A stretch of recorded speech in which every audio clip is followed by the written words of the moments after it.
Hello Sangli. Last व्लॉगमध्ये सांगितल्याप्रमाणे आम्ही शूटसाठी तरी जायला निघालो आणि फायनली जाऊन आम्ही त्या स्टेशनवरती उतरलो. आणि सगळ्यात आमचं आवडतं जे स्टुडिओ आहे ते सचिन घोंगडे फोटो स्टुडिओ, जे की सांगलीमध्ये आहे. आणि खरंच इथे इतकं छान छान फोटो काढले जातात ना. आणि तिथं गेल्यानंतर असं वाटतं की मी काही वेगळ्याच दुनियेत आहे की काय तिथलं फोटो सेशन आहे, काय तिथले बॅनर्स आहेत, काय तिथले पोस्टर्स, आणि इतकं लायटिंग वगैरे जबरदस्त विषय हार्ड आहे. तिथं गेल्यानंतर नादू छान असा सोप्यावरती रुळला होता. तो असा वेगळ्या दुनियेत होता.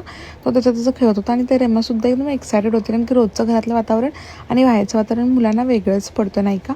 त्याच्यानंतर थोडंसं तिला पॅम्परिंग केलं, फोटोशूटला स्टार्ट केलं. आणि इथं दीदी होती जी खरंच खूप छान छान फोटो काढते आणि एकदम तिथला जो स्टाफ आहे तो एकदम फ्रेंडली आहे. त्यामुळे तिथं गेल्यानंतर एकदम भारी वाटतं.